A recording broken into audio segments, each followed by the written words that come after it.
തിരുവനന്തപുരം വർക്കലയിൽ വീടിന് തീപിടിച്ച് 8 മാസം പ്രായമായ കുഞ്ഞടക്കം ഒരു കുടുംബത്തിലെ 5 പേർ മരിച്ചു. എന്നാൽ മരണം പൊള്ളലേറ്റല്ലെന്നും പുക ശ്വസിച്ചാണെന്നും ഫയർഫോഴ്സ് ഡയറക്ടർ പറഞ്ഞു. പുക പടർന്നാണ്, സൂര്യകൾ കണ്ടറിയാം, നല്ല രീതിയിൽ പുക പടർന്നിട്ടുണ്ട്. അപ്പം carbon monoxide, carbon dioxide presence ആണ് ഇതിനൊരു കാരണമെന്ന്, മരണത്തിന് കാരണമെന്ന് കാണും. പൊള്ളലല്ല. നമ്മുടെ ജീവനക്കാർ ഷോർട്ട് സർക്യൂട്ട് എന്ന് പറയാൻ കഴിയില്ല, അത് എനിക്ക് പറയാൻ കഴിയില്ല. ഇലക്ട്രിക്കൽ സെക്രട്ടറി അത് പറയട്ടെ. പൊള്ളലേറ്റല്ല മരണം. കൂടുതലും നമ്മുടെ ജീവനക്കാർ പറയുന്നത് എല്ലാവരും തന്നെ ആ കുട്ടിയും അമ്മയും ബാത്റൂമിൽ ഇരുന്ന് എടുത്തുകൊണ്ട് പോയത്. അവർക്ക് പൊള്ളലേറ്റിരുന്നില്ല. അവർ പക്ഷേ ഭയങ്കരമായിട്ട് അവസ്ഥയായിരുന്നു. രണ്ടുപേരും മരിച്ചു.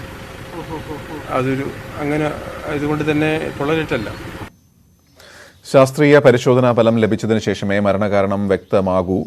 തീ കൂടുതൽ പറന്നത് ബൈക്കിരുന്ന ഭാഗത്താണെന്നും റേഞ്ച് DIG R നിശാന്തിനി പ്രതികരിച്ചു. ഇവിടെ നിന്നാണ് ഫ്യൂംസ് പോയതായിട്ട് പ്രാഥമികമായിട്ട് മനസ്സിലാവുന്നുണ്ട്. ബാക്കിയുള്ള കാര്യം അന്വേഷിക്കുമ്പോഴേ മനസ്സിലാവുള്ളൂ. അവിടെ കൂടുതലായിട്ട് തീ കത്തുന്നുണ്ട്. അത് പ്രോബ്ലി ഫ്യൂവൽ ആണോ എന്തുകൊണ്ടെന്നുള്ളത് ഇനി അവരുടെ എക്സ്പേർട്ടിന്റെ ഒപ്പീനിയൻ വാങ്ങിച്ചിട്ട് പറയാൻ പറ്റും.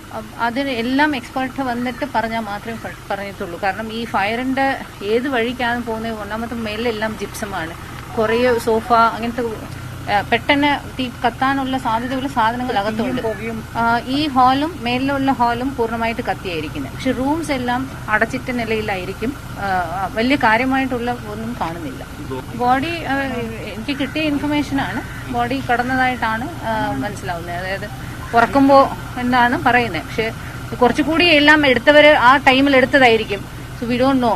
ഇനി കുറച്ചുകൂടി എല്ലാവരെയും ക്വസ്റ്റ്യൻ ചെയ്താൽ മാത്രമേ ഈ കംപ്ലീറ്റ് പിക്ചർ കിട്ടത്തുള്ളൂ. ഇതെല്ലാം എക്സ്പേർട്സ് മാത്രമേ പറയാൻ പറ്റുള്ളൂ. നമുക്ക് പ്രാഥമികമായിട്ട് ഇവിടെ നിന്ന് കൂടുതലായിട്ട് കത്തി, ഈ ഹാളും മേലുള്ള ഹാളും കൂടുതലായിട്ട് കത്തിയതായിട്ട് കാണുന്നുണ്ട്. പക്ഷേ ഇത് ഷോർട്ട് സർക്യൂട്ട് വഴി പോയതാണോ അല്ലെ ഈ തുണിയൊക്കെ പിടിച്ച് കത്തിയതാണോ, ഇതെല്ലാം കുറേ ഒപ്പീനിയൻസ് വാങ്ങിച്ചിട്ടേ നമുക്കിത് കൺക്ലൂസീവായിട്ട് പറയാം. വർക്കല പഴയ ചന്തയിൽ പച്ചക്കറി കട നടത്തുന്ന പ്രതാപനും കുടുംബത്തിനുമാണ് ദാരുണമായ അന്ത്യമുണ്ടായത്. പ്രതാപന്റെ മൂത്ത മകൻ നിഹുൽ ആശുപത്രിയിൽ ചികിത്സയിലാണ്.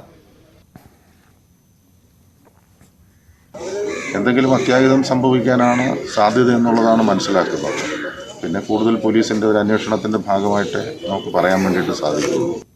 ഞാനാണ് ഈ സംഭവം ആദ്യമായിട്ട് കാണുന്നത്. ഞാൻ ഒരു 1-1:45 മണിയായപ്പോഴും ഞാൻ മൂത്രം ഒഴിക്കാനായിട്ട് എണീറ്റ്, അപ്പോൾ ഒരു പടപട സൗണ്ട് കേട്ട് ഞാൻ ഡോർ തുറന്ന് നോക്കുമ്പോൾ തീ പിടിക്കുന്നതായിട്ടാണ് കണ്ടത്. അങ്ങനെ ഞാൻ കിടന്ന് നിലവിളിച്ച്, എൻ്റെ ഭാര്യയും മോളും എൻ്റെ നിലവിളി കേട്ട് അവരും ഇറങ്ങി നിലവിളിക്കാൻ തുടങ്ങി.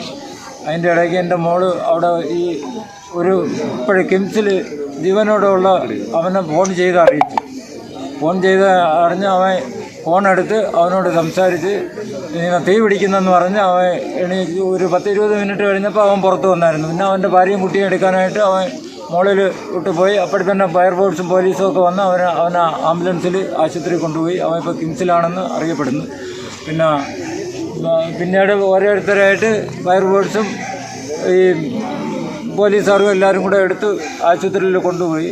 തീ പിടിക്കുന്നുണ്ട്, വീട്ടിൽ നിന്ന് ഇറങ്ങി വരാൻ പറഞ്ഞു. അപ്പോൾ ചേട്ടൻ ചോദിച്ചാൽ എവിടെ ഇടാന്ന് ചോദിച്ചപ്പോൾ പറഞ്ഞ് നിങ്ങളെ വീട്ടിൻ്റെ അവിടെയാണ്. പെട്ടെന്ന് വരാൻ പറഞ്ഞപ്പോഴേ കട്ടാക്കി. പിന്നെ ഒരു 2 മിനിറ്റ് കഴിഞ്ഞ് വിളിച്ചിട്ട് എടുത്തില്ല. പിന്നെ പോലീസൊക്കെ വന്ന് കൊണ്ടുവരാം. അപ്പോഴത്തേക്കും ചേട്ടൻ പുറത്ത് വന്നായിരുന്നു. 1:45 കഴിയും, 1:50 ആവും.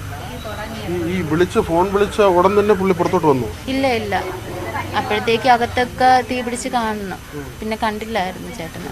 പിന്നെ പോലീസൊക്കെ ഒരു 2:10 ആയപ്പോഴും വന്നപ്പോഴത്തേക്കാണ് ചേട്ടൻ പുറത്ത് വന്നത്. പുറകിലത്തെ ഡോർ വഴിയാണെന്ന് തോന്നുന്നു പുറത്തിറങ്ങിയത്. ആ സമയത്ത് കുഞ്ഞും അദ്ദേഹത്തിന്റെ ഭാര്യയും ഒപ്പം ഇല്ല. അവരകത്താണെന്ന് പറയുന്നുണ്ടായിരുന്നു. അപ്പോഴേ ചേട്ടൻ ആംബുലൻസ് കയറ്റി ഹോസ്പിറ്റലിലോട്ട് അയച്ചു. അപ്പോൾ കാർ ഷെഡുണ്ട്, അവിടെ 4-5 സ്കൂട്ടറുകൾ ഇരിപ്പുണ്ടായിരുന്നു. അത് കത്തി എന്നാണ് അയൽവാസികളൊക്കെ പറയുക. അവിടെയാണ് തീ കണ്ടതെന്നാണ് പറയുന്നത്. അവിടെ നിന്ന് തീ ആ 3 സ്കൂട്ടർ കംപ്ലീറ്റ് കത്തി നശിച്ചിരിക്കുകയാണ്. അതിൻ്റെ ശബ്ദങ്ങൾ, ടാങ്കുകളൊക്കെ പൊട്ടി ശബ്ദം കേട്ടാണ് അയൽക്കാരായി നമ്മളൊക്കെ വന്നിരുന്നത്. നമ്മൾ വന്നപ്പോഴത്തേക്ക് ഒരു റൂമിൽ കംപ്ലീറ്റ് തീയാണ്.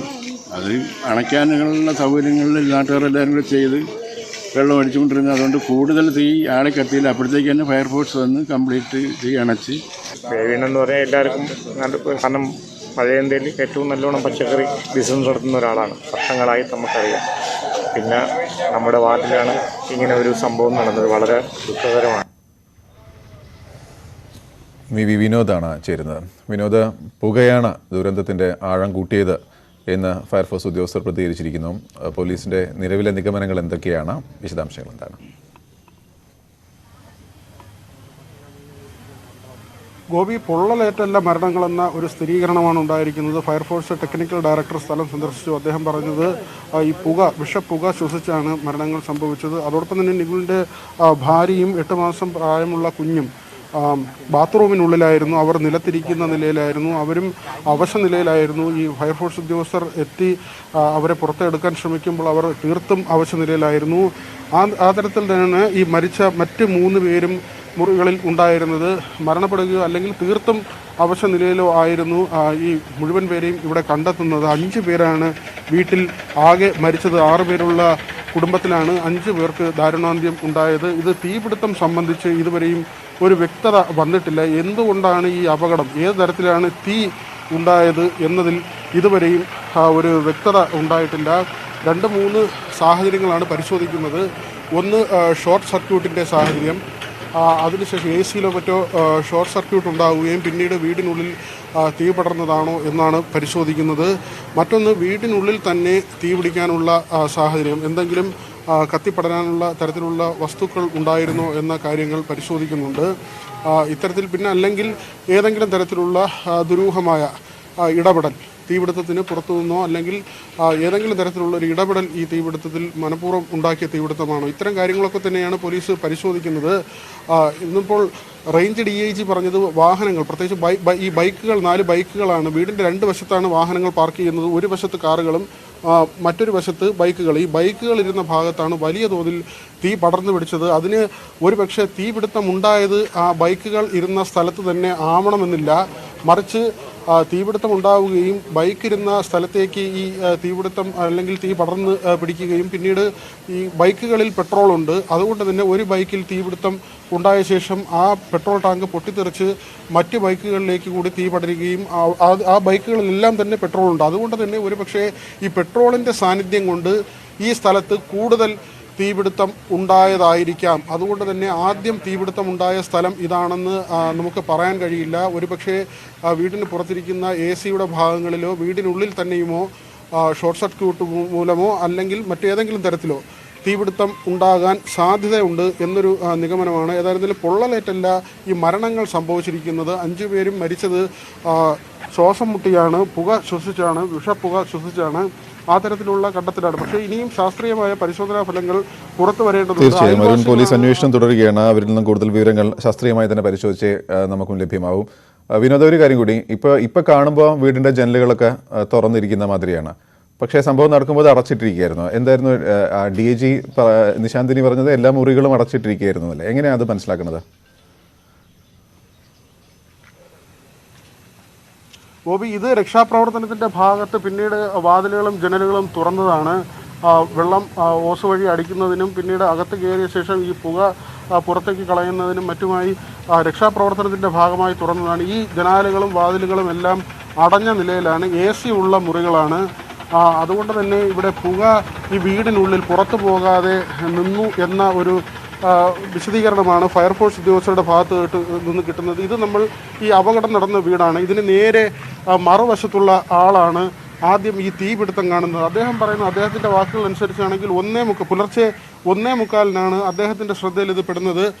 ഇവിടെ തീപിടുത്തം ഉണ്ടായി എന്നത് 1:15 CCTV ദൃശ്യങ്ങൾ പ്രകാരം 1:15 തന്നെ ഇവിടെ തീപിടുത്തം ഉണ്ടായതായി മനസ്സിലാക്കാൻ കഴിയുന്നുണ്ട്. ഒരുപക്ഷെ CCTV-യിലെ സമയം കൃത്യമാണോ എന്ന് വ്യക്തമല്ല. എങ്കിൽ തന്നെയും 1:45 തീപിടുത്തം ഇവരുടെ ശ്രദ്ധയിൽപ്പെടുന്നു. 1:15 തീപിടുത്തം ഉണ്ടായി എന്ന് CCTV-യിൽ വ്യക്തമാകുന്നു. നിങ്ങൾ കണ്ടത് 1:45 പുലർച്ചെ 1:45 ഞാൻ കാണുന്നത്. ഞാൻ മൂത്രമൊഴിക്കാൻ എണീച്ചപ്പോൾ ഇവിടെ സൗണ്ട് കേട്ടിട്ട് ഞാൻ കഥ തുറന്ന് നോക്കുമ്പോൾ ഇവിടെ തീ പടർന്നു പിടിക്കുന്നുണ്ടായിരുന്നു. അന്ന് ഞാൻ നിലവിളിച്ച് എൻ്റെ ഭാര്യയും കുട്ടിയും. നമുക്ക് CCTV ദൃശ്യങ്ങളിൽ കാണുന്നത് 1:15 ഏതാണ്ട് 1:15 ഈ തീയുടെ ഒരു സാന്നിധ്യം അവിടെ ഉണ്ട്, തീപിടുത്തം ഉണ്ടായതായാണ് മനസ്സിലാക്കുന്നത്. അങ്ങനെയെങ്കിൽ നിങ്ങൾ ഇത് കാണുന്നത് അരമണിക്കൂറോളം കഴിഞ്ഞാണ്. അങ്ങനെയല്ല? മണിക്കൂർ ഇവിടെയാണ് ഈ ഞാൻ കാണുന്നത്. ഈ സ്കൂട്ടറൊക്കെ ഇരിക്കുന്നതിൻ്റെ അവിടെ തീ പടർന്ന് ചുവരിലിങ്ങനെ അടിച്ച് കയറുന്നതായിട്ടാണ് ഞാൻ കാണുന്നത്. അകത്തെന്ത് നടന്നു അപ്പം നമുക്കറിയില്ല. അകത്ത് നടന്ന കാര്യമൊന്നും എനിക്കറിയില്ല. അപ്പോഴേ തന്നെ ഞാൻ കൂടെ നിലവിളിച്ച്, ഇപ്പോൾ എൻ്റെ ഭാര്യയും മോള് ഇറങ്ങി വന്ന് അവരും കൂടെ നിലവിളിച്ചിട്ട് ഇപ്പോഴേ തന്നെ ഈ രക്ഷപ്പെട്ട് കിംസ് ഹോസ്പിറ്റലിൽ കിടക്കുന്ന പയ്യൻ ഫോൺ ചെയ്തത്. അപ്പോൾ ആദ്യം എടുത്തില്ല, രണ്ടാമത് ഫോൺ ചെയ്തപ്പോൾ എടുത്തിട്ട് അവനോട് കാര്യം പറഞ്ഞു. എവിടെ തീ പിടിക്കുന്നതെന്ന് ചോദിച്ചു. നിങ്ങളുടെ വീട്ടിൻ്റെ താഴെയാണ് തീ പിടുത്തമെന്ന് പറഞ്ഞു. പിന്നെ ഫയർഫോഴ്സൊക്കെ വന്നതിന് ശേഷം അവൻ ബാക്കിൽ താഴെയും കണ്ടു വന്ന് നിന്നിട്ട് ആ പയ്യൻ പിന്നെ ഈ ഗേറ്റിൻ്റെ അതുവരെ പോലീസുകാർ നടത്തിക്കൊണ്ടുവന്നാണ് ആംബുലൻസ് കയറ്റിക്കൊണ്ടുപോയി. ഈ ഫോൺ വിളിച്ചപ്പോഴും പുള്ളി പറയുന്നു, നികുൽ പറയുന്നതെന്ന് വെച്ച് കഴിഞ്ഞാൽ തീപിടുത്തം എവിടെ എന്ന് ചോദിക്കുകയാണ്. നേരത്തെ തന്നെ തീപിടുത്തം, പക്ഷേ വീട്ടുകാരത് അറിഞ്ഞില്ലെന്ന് വേണം കരുതാനല്ലേ? അവരറിഞ്ഞിട്ടുണ്ടെങ്കിൽ അവർ ചോദിക്കില്ലല്ലോ സാറേ. അങ്ങനെ അതാണ് അതിൻ്റെ പ്രത്യാവസ്ഥ. പിന്നെ നമ്മളിവിടുന്ന് ഞങ്ങൾ നിലവിളി കേട്ടിട്ടാണ് ഈ പരിസരവാസികളെല്ലാം ഇറങ്ങി വരുന്നത്. ഇറങ്ങി വന്ന് പിന്നെ ഈ തീ കെടുത്താനും ഇതൊക്കെ ശ്രമിച്ചുകൊണ്ടിരുന്നു. ഫയർഫോഴ്സുകാർ വന്ന് ഇതിൻ്റെ ഗ്ലാസ്സൊക്കെ ജനലൊക്കെ എങ്ങനെ തുറന്നു. നികുല് മാത്രമാണ് പുറത്തോട്ട് വന്നത്. പുറത്ത് വന്നിട്ട് അദ്ദേഹം എന്താണ് പറയുന്നത്? ജീവനോടുകൂടി വന്നത് ഈ ആ പയ്യൻ മാത്രമേ ഉള്ളൂ. ഒന്നും പറഞ്ഞില്ല. അപ്പോഴത്തേക്ക് ഈ ഫയർഫോഴ്സുകാർ പിടിച്ച് കയറ്റി കൊച്ചിനെ എടുക്കണമെന്നും പറഞ്ഞ് തിരിച്ച് പോകാൻ നിന്നു. അപ്പോഴത്തന്നെ ഈ ഫയർഫോഴ്സുകാർ പുള്ളിയെ വിളിച്ചിട്ട് ആംബുലൻസും ഒക്കെ എത്തിയിട്ടുണ്ടായിരുന്നു. അതിൽ കൊണ്ടുപോയി പോലീസുകാർ, ആംബുലൻസ്, ഫയർഫോഴ്സ് എല്ലാവരും ഉണ്ട്. മറ്റുള്ളവരെല്ലാം പുറത്തെത്തിക്കുമ്പോൾ എങ്ങനെയായിരുന്നു അവരുടെ ഒരു അവസ്ഥ? മറ്റുള്ളവരെയൊക്കെ ഇവിടെ കൊണ്ടുവന്നിട്ട് ഇതിൽ വെച്ച് ജീവനുണ്ടായിരുന്നു. ജീവനുള്ളതായിട്ട് തോന്നിയിട്ടില്ല. എനക്കൊന്നുമില്ല. അങ്ങനെ കൊണ്ടുപോയി ആദ്യം കൊണ്ടുവരുന്ന ആ കൊച്ചിനെയാണ് 8 മാസം പ്രായമുള്ള കൊച്ചിനെയാണ് ആദ്യം കൊണ്ടുവരുന്നത്. അതിനുശേഷം അതിൻ്റെ തള്ളയെ കൊണ്ടുവന്നു. പിന്നീട് ഷെർലി എന്ന് പറഞ്ഞു ഈ പയ്യൻ്റെ മരിച്ച പയ്യൻ്റെയൊക്കെ അമ്മ. പിന്നീട് ബേബി, ഈ പ്രതാപൻ എന്ന് പറഞ്ഞ ആളിനെ കൊണ്ടുവന്നു. ഏറ്റവും ലാസ്റ്റാണ് ഈയുടെ മോനെ കൊണ്ടുവരുന്നത്. ഏറ്റവും ഒടുവിൽ ഫയർഫോഴ്സുകാരാണ് അതിനകത്ത് കയറി, പോലീസുകാരും കൂടെ കയറിയാണ് കൊണ്ടുവരുന്നത്. ഗോപി, ഈ തരത്തിലാണ് പരിസരവാസികളാണ് ആദ്യം ഈ അപകടം നടന്നത് കാണുന്നത്, ശ്രദ്ധയിൽപ്പെടുന്നത്. പിന്നീട് ഇവർ ബഹളമുണ്ടാക്കുകയും മറ്റ് കൂടുതൽ നാട്ടുകാർ ഇവിടേക്ക് ഓടിക്കൂടുകയുമായിരുന്നു. ഏതായിരുന്നാലും ഒരാൾ മാത്രമാണ് ഈ സംഭവത്തിന് ശേഷം വീടിന് പുറത്തേക്ക് വന്നത്. അദ്ദേഹം ഇപ്പോൾ കിംസിൽ ചികിത്സയിലാണ്, തിരുവനന്തപുരത്താണ്, സ്വകാര്യ ആശുപത്രിയിൽ ചികിത്സയിലാണ്.